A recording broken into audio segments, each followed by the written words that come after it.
sini saya akan banyak berbicara tentang akar sejarah kita, karena ini sangat penting dalam membangun toleransi beragama, karena kita memiliki basic, memiliki akar sejarah yang cukup kuat dibandingkan dengan negara-negara lain. Betapa tidak, saya ingin mengutip istilah Bung Karno, tatkala bangsa-bangsa di muka bumi ini, khususnya negara barat, belum memiliki tradisi kemajmuan atau pluralisme, bangsa kita ratusan tahun sebelum munculnya tradisi toleransi di dunia Eropa yang kemudian melahirkan kesadaran tentang hak asasi manusia, kesamaan di depan hukum dan sebagainya, kita sudah memiliki Bhinneka Tunggal Ika itu tahun 1380-an, ketika Barat dan Timur Tengah masih berkecamuknya perang salib. Ketika seorang bapak nasionalisme yang sering dijadikan rujukan oleh Bung Karno, Pak Yamin, Muhammad Hatta, yaitu Ernest Renan, pada tahun 1882 beliau berbicara di depan Universitas Sorbonne, pidato yang sangat terkenal yang berjudul What is a Nation? Apakah itu bangsa? 600 tahun sebelum itu kita sudah memiliki Bhinneka Tunggal Ika. Nah, oleh karena itu saya akan mengajak kita bersama, Bhinneka Tunggal Ika itu bukan sekedar semboyan, sehingga bukan tanpa kebetulan kalau almarhum Pak Taufik Kemas mengajukan Bhinneka Tunggal Ika itu sebagai salah satu pilar yang harus disosialisasikan. Tapi ini bukan pilar dalam pengertian Pancasila itu pilar, sebetulnya konteksnya pilar sosialisasi, artinya konsensus nasional yang perlu disosialisasikan kepada segenap bangsa ini. Yang pertama, ideologi negara Pancasila, kedua, konstitusi negara Undang-Undang Dasar 1945, ketiga adalah Bhinneka Tunggal Ika, kalau saya mengistilahkan sebagai living reality, jadi realitas kehidupan bangsa kita selama berabad-abad, dan kemudian NKRI atau Negara Kesatuan Republik Indonesia. Dan kita akan melihat dari sudut pandang sejarah yang saya kira ini akan sangat menarik. Apakah asal-usul, ya, the origin of Bhinneka Tunggal Ika? Asal-usul Bhinneka Tunggal Ika yang sering kita kutip, meskipun kadang-kadang kita tidak tahu artinya. Ini sesungguhnya diucapkan pertama kali oleh seorang pujangga, tapi dapat saya katakan seorang ideolog, seorang negarawan, sekalipun dia ini seorang seorang pujangga, ya, seorang kawil. Namanya adalah Tantular, Empu Tantular. Jadi dari bahasa Jawa Tantular itu artinya tak gentar, tidak ragu. Tantular. Dia menulis satu kakawin itu sebuah sastra pada zaman Majapahit yang judulnya adalah Sutasoma, kakawin Sutasoma, atau dikenal dengan kakawin Purusada Santa, pada pupuh 139 baris kelima. Dia mengatakan syair seperti ini: Ruanika datu winuwus warabuda wiswa, biniki rakwarin akan kena parwanusen, mangka jinat walawan siwa takwa tunggal, Bhinneka Tunggal Ika tanhana dharma manruwa. Nah, ini aslinya seloka dari lambang negara kita itu nanti akan diterjemahkan sebagai semboyan sesanti atau moto dalam bina negara Indonesia. Bhinneka Tunggal Ika di bidang hukum, Bhinneka Tunggal Ika di bidang ideologi, Bhinneka Tunggal Ika di bidang kebudayaan. Itu perlu diterjemahkan. Padahal makna semula itu sebetulnya adalah bagaimana membangun sebuah teologi kerukunan antar agama yang ada pada saat itu. Jadi perlu diketahui kenapa Bung Karno menyebut Majapahit dan Sriwijaya itu sebagai nasionalista, negara nasional. Bung Karno mengatakan tanpa mengurangi hormat kita pada Sultan Agung Hanyokrokusumo, Mataram adalah negara merdeka, tapi bukan negara nasional. Demak adalah negara merdeka, tapi bukan negara nasional. Kesultanan Ternate Tidore adalah negara berdaulat, tapi bukan negara nasional. Kita hanya pernah memiliki 2 kali negara nasional.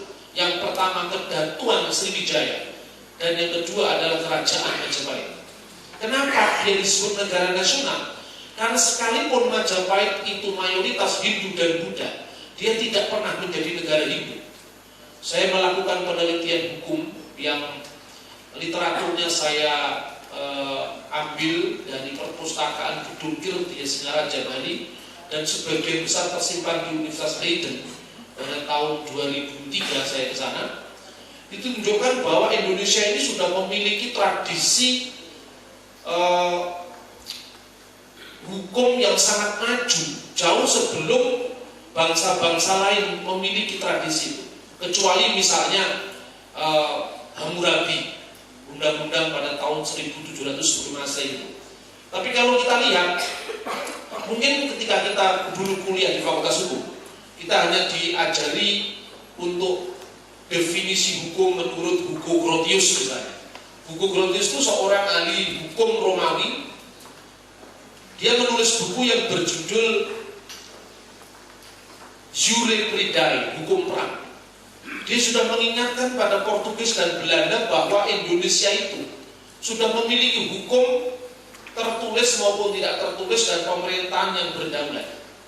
Itu tahun 1590-an.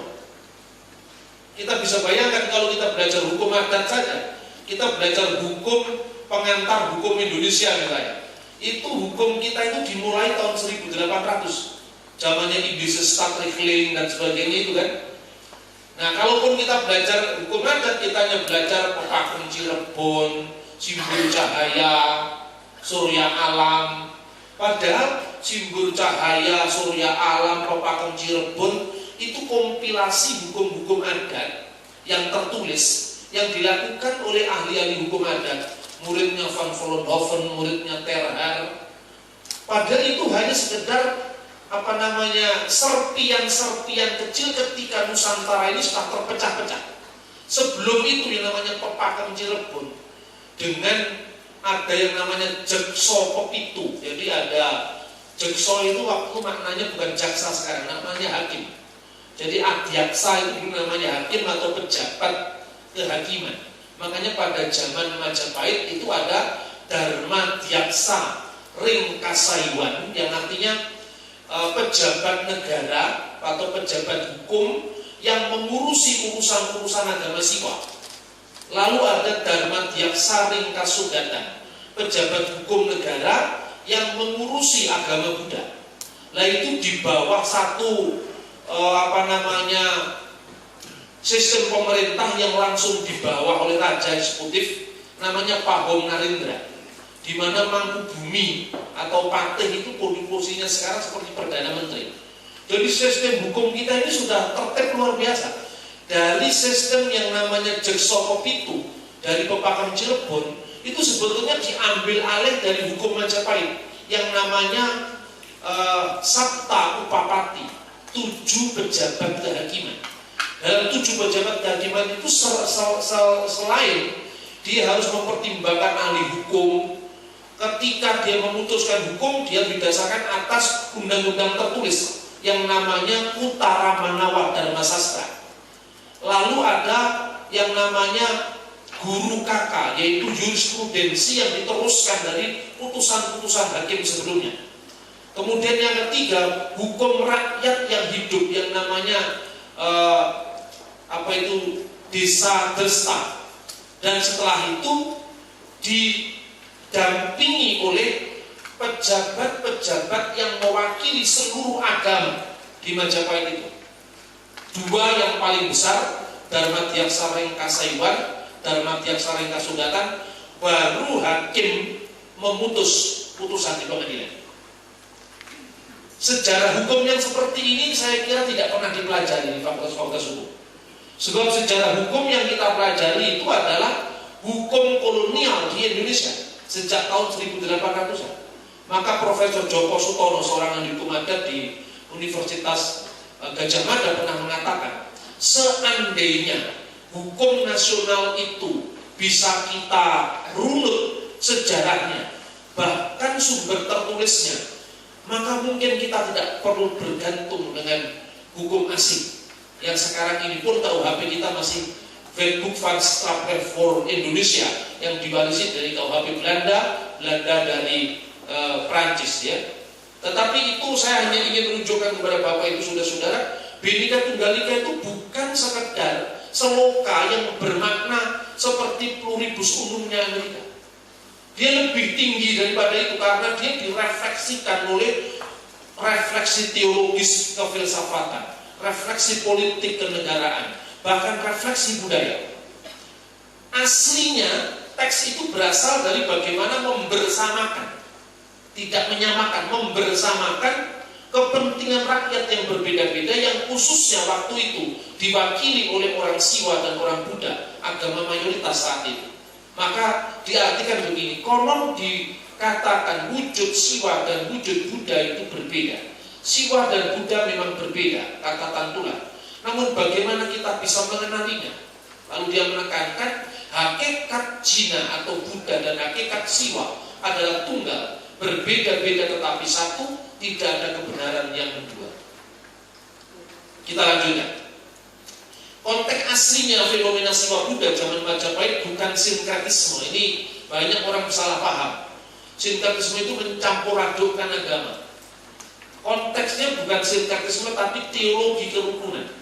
Kemajemukan agama-agama dipandang sebagai manifestasi dari kebenaran tunggal, Tanhana Dharma Mamruwa, dari sang prinsip tertinggi yang dirumuskan oleh pujaga yang lain namanya Empu Prapanca dalam negara Kertagama. Ini bahasa Jawa kuno. Mohon sabar mendengarkan karena ini memang teks aslinya seperti itu. Nataning anata patining jagat pati yang ning yang inisti, sang pelindung yang maha mutlak, raja penguasa alam, Tuhan yang mengatasi konsep-konsep ketuhanan yang berbeda-beda. Bayangkan ini abad ke-14. Konsep inilah yang sekarang disebut ketuhanan yang Maha Esa. Jadi ketuhanan yang Maha Esa itu bukan tauhid Islam, bukan trinitas Kristen, bukan trimurti Hindu, tetapi mengayomi semua konsep-konsep yang dianut oleh warga negaranya. Jadi negara tidak sampai mencampuri urusan internum atau forum internum dari keyakinan rakyatnya, tapi di atas segala agama apapun yang kita anut, keyakinan apapun yang mendasari perbuatan kita, negara mengakui konsep ketuhanan yang Maha Esa.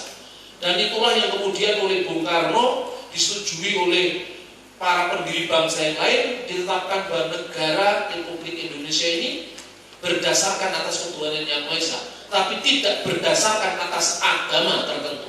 Karena kemajemukan kita, kalau kita tunjukkan negara ini menjadi negara sekuler, artinya sama sekali mendepak agama, bertentangan dengan degup jantung spiritualitas bangsa yang sangat religius. Tapi kalau dikatakan negara agama, ini bertentangan dengan fakta kemajemukan Indonesia. Bali tidak akan terlibat untuk republik ini karena Bali mayoritas Hindu. Negara bagian negara kita di Indonesia bagian timur saat itu tidak akan terlibat pada NKRI karena mereka mayoritas Kristen. Tetapi karena kelapang dadaan semua pendiri bangsa ini, maka ketuhanan yang Maha Esa mengatasi konsep agama yang berbeda-beda, konsep ketuhanan yang berbeda-beda. Padahal sebelum para bapak bangsa itu mengatakan itu, tahun 1300-an, awal tahun 1400-an, sudah ada ungkapan yang ning yang inisti, artinya Tuhan di atas segala konsep-konsep ketuhanan menurut masing-masing agama. Nah sekarang Bhinneka Tunggal Ika dalam konteks Indonesia, kenapa para founding father kita ini kok tidak memilih Ternate, Tidore, Demak, Mataram? Karena Mataram tidak bisa mempersatukan Nusantara, karena Demak tidak bisa mempersatukan Indonesia. Jangankan orang Bali, jangankan orang Sumatera, sesama Jawa aja tidak mau tunduk pada kekuasaan Demak. Tapi Majapahit dan Sriwijaya memiliki kekuasaan yang jauh lebih luas dari Indonesia sekarang. Karena apa? Para founding father belajar dari situ. Sehingga pada saat sidang Dokori Cucun Bicosake atau Badan Usaha Persiapan Kemerdekaan Indonesia BPUPKI sudah menjadi pembicaraan antara Bung Karno dan Mr. Muhammad Yamin dan Ide Bagus Sugriwo. Dia seorang tokoh budayawan dari Bali, kira-kira 2,5 abad sebelum proklamasi. Para pendiri bangsa sepakat untuk menafsirkan seruka ini lebih luas, bukan sekadar kebersamaan Hindu-Buddha, bukan sekadar seloka yang terkait dengan pluralisme agama di Majapahit, tetapi terkait dengan kehidupan kebangsaan yang lebih kompleks, etnik, suku bangsa, bahasa, adat istiadat, dan sebagainya yang menyatukan satu bangsa dan satu tanah air, yaitu Indonesia. Ini kita mau belajar bagaimana implementasi dari konsep Bhinneka Tunggal Ika dalam kehidupan bangsa yang lebih luas. Saya pertama-tama ingin berangkat dulu dari dalil seorang Indonesianis, ya, namanya Dennis Lombard. Dia seorang Indonesianis dari Prancis, dia ahli dalam sejarah bahkan kebudayaan Indonesia. Dennis Lombard itu mengatakan demikian: masa awal sebuah kebudayaan menentukan masa kini dan masa depan. Ini menarik.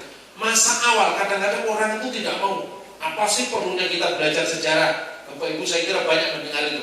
Sejarah itu hanya kumpulan angka-angka, rentetan peristiwa-peristiwa, begitu kan? Tetapi Dennis Lombard sebagai seorang ahli Indonesia, dia mengatakan bahwa masa awal sebuah kebudayaan itu menentukan masa kini dan masa depan. Coba sekarang bandingkan dengan Mesir. Mesir itu memiliki yang namanya 7 pilar peradaban. 7 pilar peradaban selama 3000 tahun. Itu mereka berhasil mengelola perbedaan. Seorang yang bernama Milad Hana, Dr. Milad Hana, dia seorang Kristen Koptik Ortodoks. Dia berkata demikian dalam bukunya yang berjudul Qabulul Akar. Qabulul Akhar itu artinya budaya menerima pihak lain, the others, orang lain, agama lain.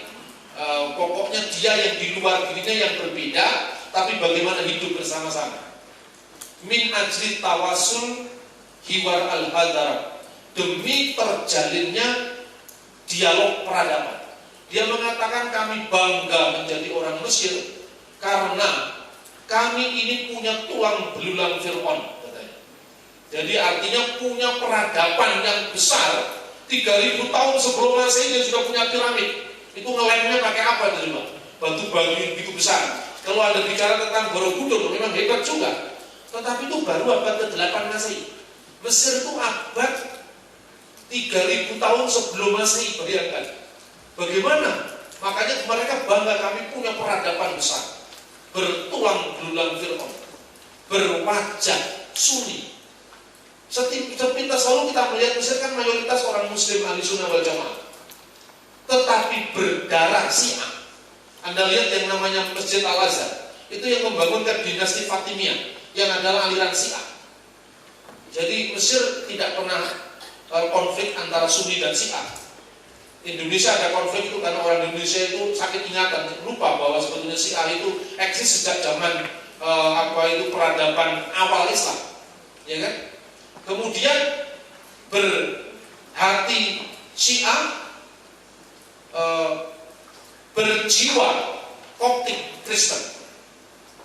Dan 7 pilar peradaban itu adalah Fir'aun, Romawi, Yunani, Kristen, Koptik, Arab, Islam.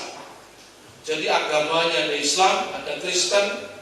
Perpaduan antara Yunani, Helenisme dengan lokal, namanya Koptik.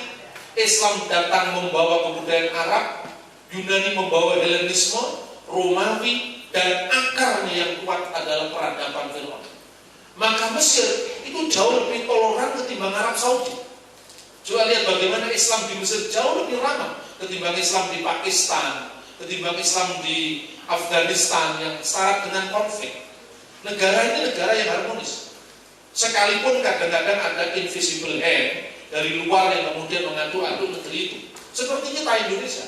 Basic kita ini harmonis sebetulnya. Tapi ketika muncul ISIS atau Al-Qaeda atau kelompok-kelompok agama lain yang ekstrim, baru ekstremitas itu dibawa untuk mengaduk-aduk Indonesia. Kemudian Jerman Uberalas itu gagal, tidak ada kemajemuan karena nasionalisme dasarnya adalah mitologi, yaitu Nibelungen. Warisan pluralisme suatu bangsa menentukan kearifan mengelola perbedaan. Bangsa ini sudah terbiasa mengelola perbedaan.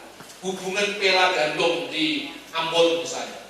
Kalau yang Muslim membangun masjid, yang Kristen yang menjadi panitia yang melakukan. Kalau Kristen membangun gereja, marga yang terikat hubungan pela dengan Kristen tadi membangunkan untuk gereja. Ini tradisi ini hidup ratusan tahun sampai kemudian tangan-tangan yang tidak kelihatan yang dituntun oleh para setan gundul untuk mengubrak-abrik Indonesia itu muncul. Dan itu politik, bukan kultur Indonesia. Kemudian saya memberikan ungkapan bahwa Bhinneka Tunggal Ika itu adalah living reality Nusantara selama berabad-abad. Itulah wajah kita, itulah warisan peradaban kita selama ratusan tahun. Kemudian kalau kita melihat juga hubungannya, pasang surut Sriwijaya dan Majapahit sebagai nasionalistak, negara nasional, sebelum NKRI sangat ditentukan oleh keseimbangan antara Bhinneka dan Tunggal Ika. Apa artinya Bhinneka? Berbeda-beda itu. Ika itu artinya satu. Ika itu artinya itu. Tunggal artinya satu.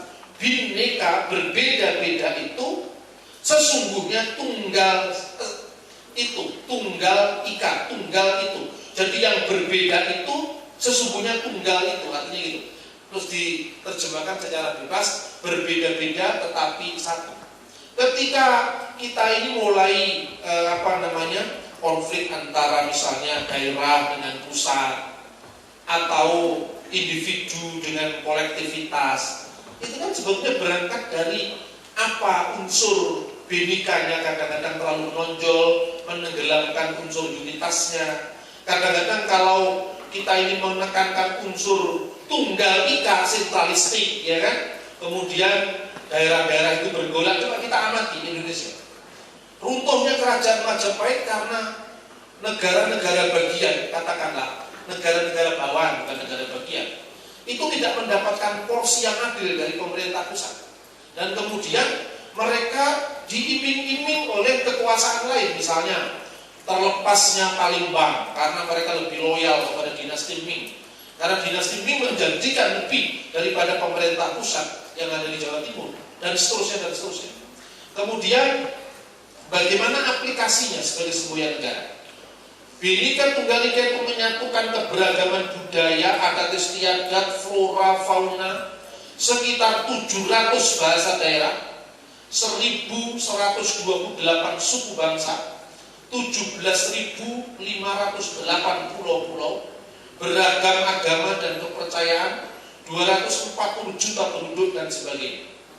Lalu secara konstitusional di Undang-Undang 45, prinsip Bhinneka Tunggal Ika dalam bina negara dijumpai dalam pasal-pasal yang saya sebutkan di PowerPoint. Kita lanjutkan. Bhinneka Tunggal Ika sebagai khasana kekayaan bangsa. Indonesia sebagai kesatuan teritorial, politik, budaya dari abad ke abad merupakan tempat bertemunya budaya-budaya besar di dunia, Cina, India, Arab, Eropa. Maka kata Nusantara artinya nusa pulau-pulau, antara itu hamparan pulau-pulau, tetapi juga sekaligus menjadi hamparan nilai-nilai budaya dunia yang saling bertemu dan berdialog secara dinamis. Fakta ini dicatat oleh sejarah dunia. Sefer Yesayahu atau kitab Nabi Yesaya, Herodotus, Ptolemeus, Ramayana, Purana-Purana Hindu, jauh sebelum bangsa kita sendiri menuliskan sejarah. Sejak SD, SMP kita diajari prasejarah Indonesia itu sebelum abad keempat, dengan ditemukan prasasti Kutai Mulawarman, itu disebut sejarah Indonesia sejak ditemukan tulisan. Itu baru abad keempat Masehi. Padahal sebelum bangsa kita ini menulis sejarahnya, bangsa-bangsa lain di muka bumi ini sudah mengagumi Indonesia. Itu yang ingin terus-menerus saya kampanyekan di Indonesia ini.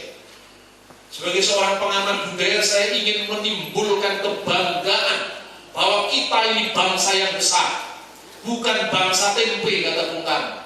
Karena tidak ada alasan kita membanggakan Afghanistan, tidak ada alasan kita membanggakan Pakistan. Kita bangga sebagai bangsa Indonesia karena kita pantas untuk bangga, karena hamparan nilai-nilai secara berabad-abad yang dikelola secara sangat harmonis.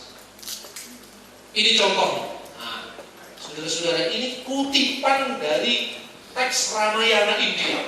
Kalau Ramayana jangan hanya membayangkan Prambanan, karena Prambanan itu sudah sejak abad-abad baru ya. Ini abad kedua sebelum Masehi, abad kedua Masehi, tahun 150.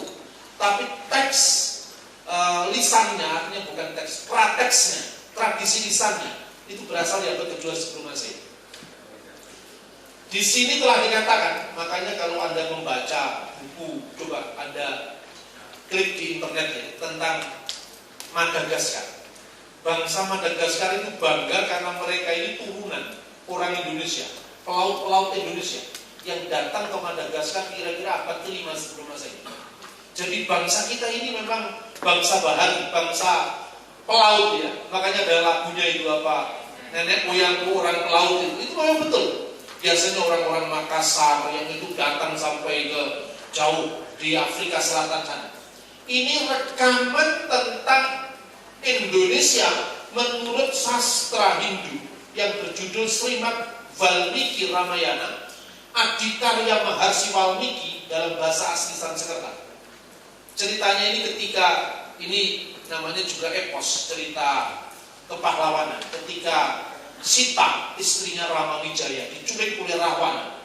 Kemudian Rama mengutus duta untuk mencari Sita itu kepada Sugriwa, Subali, akhirnya para wanara itu, dan dia bersabda begini, Yatnawanto Jawa Dwipam Sabta Raju Pasupita, jelajahilah pulau Jawa, jelajahilah pulau Jawa, itu ditulis, usahakan sungguh-sungguh untuk menjelajahi pulau Jawa yang dianugerahi dengan 7 kerajaan, Suwarna Rupya Kadwipan, Suwarna Karaman Hitam, yang diakui 7 kerajaan, Sabto itu Sabta 7, pulau emas perak yang dihiasi dengan tambang-tambang emas.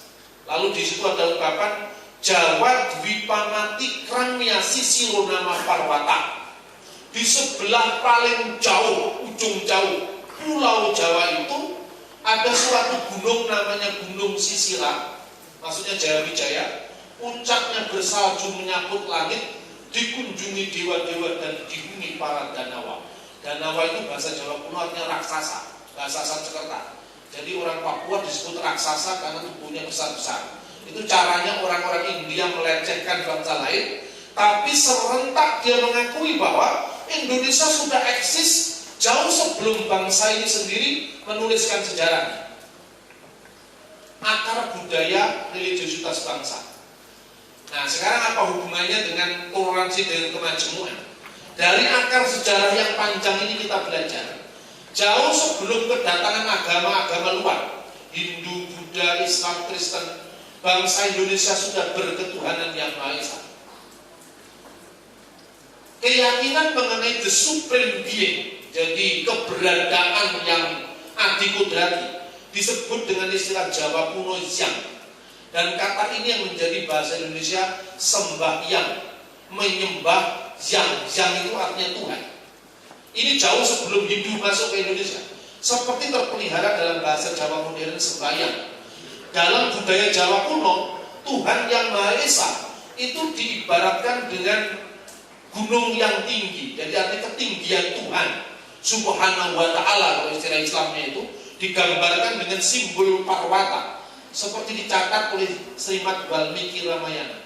Dan konsep ketuhanan yang Maha Esa yang jauh-jauh sudah diyakini bangsa Indonesia itu pada zaman Majapahit, puncaknya adalah Bhinneka Tunggal Ika.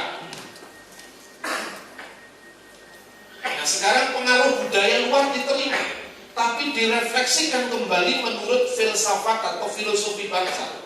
Kedatangan pengaruh luar diterima dengan ramah, tetapi tetap direfleksikan kembali menurut filosofi bangsa.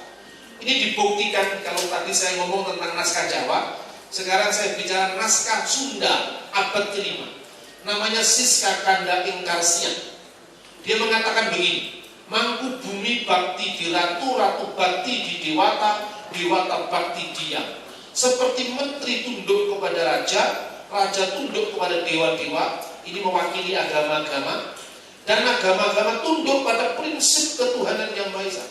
Apapun akidahmu, apapun teologimu, apapun ritus dan cara ibadahmu, tetapi semua manusia itu mengakui pada prinsip bahwa Tuhan itu adalah Maha Esa. Dan kemudian itulah yang puncaknya nanti direnungi oleh Liputan Tular dan diformulasikan dalam konsep Bhinneka Tunggal Ika Tadhana Dharma Mandrawa. Berbeda-beda tetapi satu, kebenaran tidak berdua. Nah, karena berdasarkan pengalaman kemajmuan yang sangat panjang itu, para pemuda kita, Jong Ambon, Jong Celebes, Jong Jawa, kumpul menjadi satu di Jakarta pada tanggal 28 Oktober 1928. Ada 5 faktor yang memperkuat persatuan Indonesia. Pertama, sejarah, bahasa, hukum adat, pendidikan, kepanduan. Istilah Indonesia sekalipun itu diungkapkan oleh seorang filolog Jerman namanya Adolf Bastian, secara harafiah sama dengan Nusantara. Indo itu adalah berkaitan dengan kata Nesos. Nesos itu pulau-pulau, jadi pulau-pulau di wilayah Laut Hindia. Inilah yang ditulis oleh Hugo Grotius di awal presentasi saya tadi.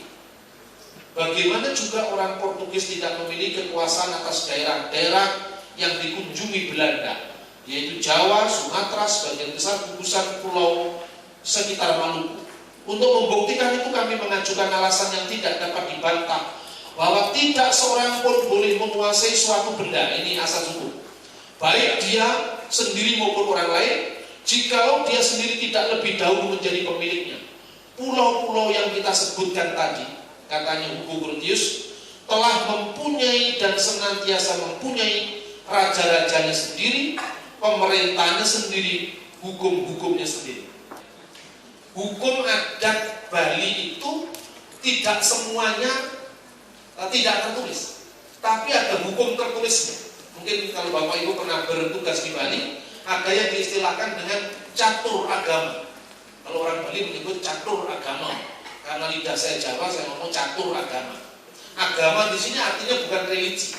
Agama itu dalam bahasa Jawa kuno artinya religi, bisa berarti hukum, bisa berarti upacara-upacara, ya, agama.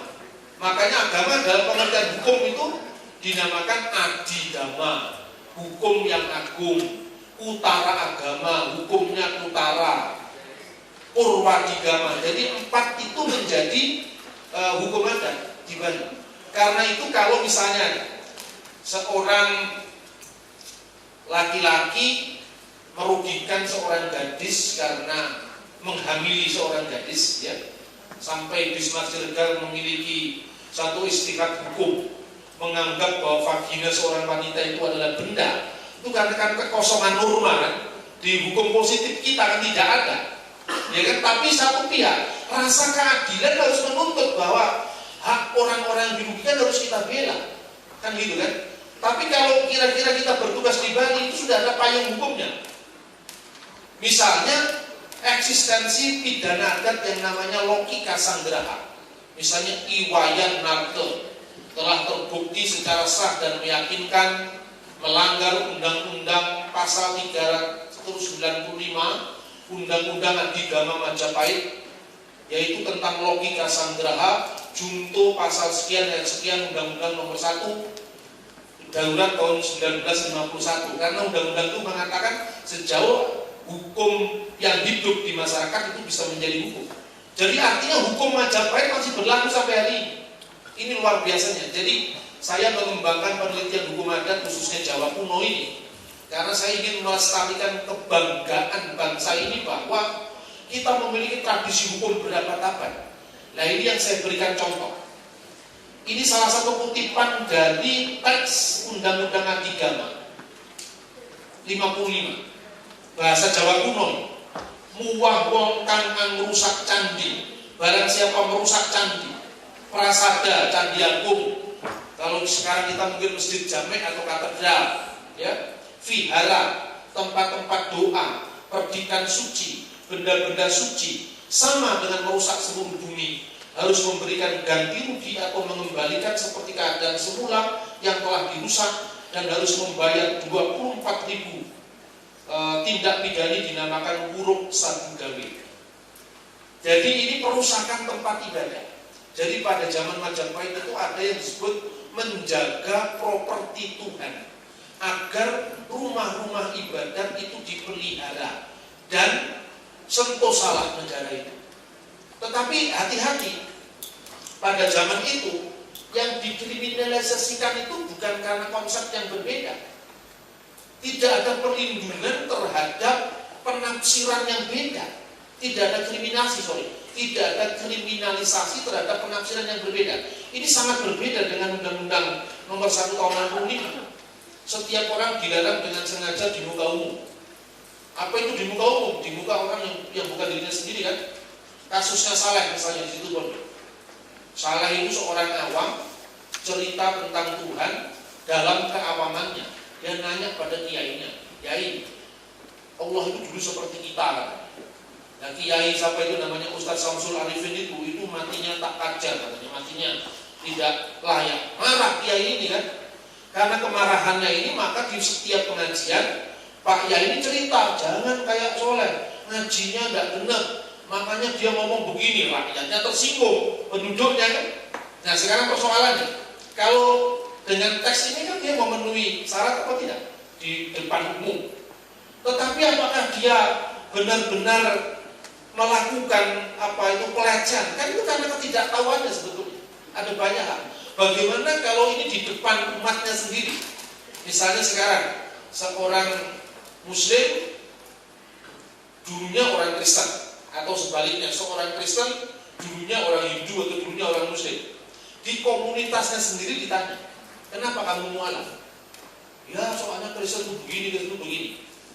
Terus kemudian ini jatuh ke tangan orang lain. Apakah itu berkata longgarnya pasal ini kan? Ini kan ngomong di komunitasnya sendiri. Itu yang terjadi. Tetapi uji materi terhadap undang-undang ini kan tidak dikabulkan. Ya makanya bagaimana hakim juga dengan fleksibilitasnya dia bisa menimbang rasa keadilan itu dengan kita melihat tidak sekedar hukum positif yang tertulis, tetapi rasa keadilan yang tumbuh di masyarakat. Kemudian melakukan penafsiran tentang suatu agama yang dianut di Indonesia. Kedua, melakukan kegiatan keagamaan yang menyerupai kegiatan keagamaan dari agama itu, penafsiran dan kegiatan mana menyimpang dari pokok-pokok ajaran agama itu. Ini sebetulnya sifatnya sangat longgar, jadi tidak lekserta, sangat longgar karena apa? Menafsirkan agama yang menyimpang itu seperti apa? Kalau orang Katolik sama-sama Kristen kan, sama-sama Kristen, menafsirkan berdoa melalui para santo dan santa itu bagian dari iman Katolik. Di mata orang Protestan itu salah, karena tidak berdoa langsung kepada Tuhan misalnya. Sama dengan orang NU. Orang NU ada wali-wali, ya. Muhammadiyah cuma ada wali murid, kan seperti itu persoalannya kan. Ini sama dengan NU dan Muhammadiyah. Begitu juga antara sesama Hindu, ada Hare Krishna, ada Gandhi, ada Hindu Tengger, Kaharingan, Bali. Itu mendefinisikan teks berbeda satu sama lain. Nah, dalam kasus-kasus tertentu ini akan bisa menimbulkan multitafsir. Lalu negara bagaimana bisa mengurusi multitafsir seperti ini? Ini masalah. Lalu membuat kegiatan keagamaan yang menyerupai. Saya bisa memberikan contoh siapa yang menangani kasusnya Yusman Roy. Yusman Roy yang melakukan sholat dua bahasa ini. Nah, itu akhirnya tidak bisa dijerat pasal 156A KUHP karena tidak terbukti tapi kemudian dijerat dengan pasal 157 karena memang tidak terbukti. Pertama, ulama-ulama yang melaporkan dia itu karena dianggap paling tidak dia melecehkan agama karena sholat kok pakai bahasa Indonesia, kan gitu kan? Saya mengalami itu karena saya dihubungi oleh Wali Kota Malang saat itu, ditanya ada nggak saksi ahli yang bisa dihadirkan. Saya itu nggak tega lihat dia. Kenapa? Gus Roy itu masa sembahyang pakai bahasanya sendiri juga dihukum katanya, karena dia memang awam sekali dengan Mas Benny. Terus saya ajukan kalau dari para Madinah bagaimana, atau dari Lapis dan NU, lalu salah seorang hakim di sana kalau nggak salah Pak Mas dan Mas Udi, dia memberikan kesaksian bahwa memang sholat itu harus pakai bahasa Arab, baik ayat Qur'annya maupun doanya, itu menurut mazhab Syafi'i. Tapi kalau mazhab yang lain boleh pakai bahasa Urdu, misalnya Imam Malik. Nah, berarti ini tidak cocok dengan rumusan fikihnya Syafi'i, tapi cocok dengan rumusan fikihnya yang lain kan? Nah, akhirnya nggak terbukti. Tapi masa sudah terlanjur heboh, terlanjur terlanjur resah, akhirnya kena pasal 57. Ini contoh-contoh di mana hukum yang longgar seperti ini tidak menjamin rasa keadilan. Kemudian banyak kasus-kasus yang seperti ini bisa dicontohkan. Ketika misalnya seorang melakukan kegiatan yang serupa, itu apa sebetulnya definisinya? Kalau seorang Muslim dengan seorang Hindu pasti berbeda, karena satunya lahir dari budaya Timur Tengah, satunya budaya India. Tapi Hindu dan Buddha sangat mirip. Konghucu dengan Tao sangat mirip. Kristen Katolik dengan Islam tidak mirip sama sekali. Tetapi Kristen Ortodoks dengan Islam mirip. Nah, coba bagaimana? Padahal Kristen yang tertua itu justru yang Ortodoks Koptik, Ortodoks Syria. Ini bagaimana? Di Indonesia kan dianggap aneh. Oh, Kristen kok sholat? Iya kan? Padahal sebelum zaman Islam Kristennya sudah sholat. Ini bagaimana coba SBY? Siapa yang menentukan menyerupai yang lain? Itu tidak menyerupai. Memang serupa dari awalnya karena sama-sama dari Timur Tengah. Orang membaca kitab suci dengan ditilawatkan, memakai tartil, itu bagi orang Indonesia itu khas Islam. Yang lain tidak seperti itu. Nah, sekarang pembuktiannya gampang. Anda klik YouTube saja, tulis reciting the Bible in Hebrew. Orang Yahudi membaca kitab Taurat, itu ngaji semua. Bagaimana dengan undang-undang ini nanti kalau misalnya ada komunitas yang menganut agama seperti itu? Ketika misalnya saudara Muslim, kita membaca teks itu diakhiri dengan Shadaqallahul Azim. Kalau orang Kristen Timur, Haleluya, nadanya aja sama, ya kan? Coba klik saja nanti di YouTube kan banyak itu. Min masamir liyabina dawudin nabi wa malikut tohir barakatullah alaina amin haleluya sadaqallahul azim. Coba yang mirip mana saya? Ini sama-sama budaya Timur Tengah, Hindu dengan Buddha mirip. Nah, menyerupai itu definisinya apa? Belum lagi menafsirkan. Ketika seorang Kristen menafsirkan teks Quran secara salah, itu pasti dianggap menodai agama. Tapi masalahnya, kalau itu studi akademis, apa penafsirannya seorang pastor sama dengan penafsiran seorang kiai? Seorang yang studi Islam di Eropa atau di Kanada, sebaliknya seorang yang studi Kristen di IAIN, apakah itu sama? Bagaimana dengan dunia akademik? Pak Yusril pernah mengatakan itu perkecualian. Kalau dunia akademik perkecualian. Tapi kalau teks itu kemudian diterbitkan atau dibaca banyak orang, ini menurut saya melampaui domain negara. Karena urusan-urusan seperti ini itu bukan wilayah negara, ini wilayah privat ahli-ahli agama.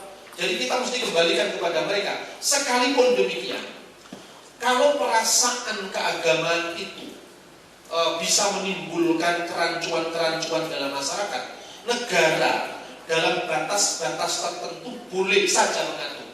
Tetapi dalam batas-batas tertentu, tidak bisa seluruhnya. Misalnya, menafsirkan suatu agama, itu bukan urusan negara. Nah, tapi harus diakui bahwa di sini ada kompleksitas-kompleksitas yang memang tidak gampang dipecahkan ya, misalnya kasus Ahmadiyah tidak mudah dipecahkan. Tetapi artinya secara prinsip hak seorang untuk beragama dan berkeyakinan itu tidak bisa dikurangi sedikit, karena hak itu melekat pada kemanusiaan. Sekalipun itu nanti selalu tidak berakhir sebagai produk hukum semata-mata, tapi ada hal lain yang memang sangat kompleks di sini harus kita pikirkan. Nah, inilah yang tadi saya sampaikan, perlu batas-batas jelas antara relasi agama dan negara. Teruskan. Nah, ini satu contoh mengenai penafsiran yang menyimpang. Sunan Kalijogo menafsir kalimah husada, penyembuhan agung pada zaman Kali, sebagai kalimah syahadat. Dari sudut pandang agama Hindu ini kan menafsirkan agama Hindu secara salah. Tetapi wayang-wayang Jawa, Sunda pakai ini. Misalnya kalimah sada itu adalah kalimah syahadat. Padahal kalimah sada itu ada di sastranya Mpu Sedak. Kakawin apa namanya? Kakawin Gatut Kata Saya. Itu atau Kakawin Baratayuda juga ada. Pustaka kalimah husada rinek gepira dan ditumara mangarap Arab. Jadi pustaka kalimah husada telah dipegang dan didoakan menjadi sebuah tombak api yang menyala-nyala. Itu abad ke-11 ditulis. Kemudian oleh sastra Jawa setelah Islam diartikan kalimah syahadat. Karena Prabu Yudhistira menurut dongeng Jawa Islam itu tidak bisa mati sebelum bisa membaca ajimatnya. Sunan Kalijogo datang menuntun, ditulis asyhadu an la ilaha illallah wa asyhadu anna Muhammad Rasulullah, itulah kalimat syahadat, kemudian mati. Apakah ini bukan pelecehan agama Hindu? Ya kan? Ini upaya inkulturasi, pribumisasi Islam, kontekstualisasi teologi, desa kalau pater kata orang Bali. Itu melekat pada agama-agama itu sendiri.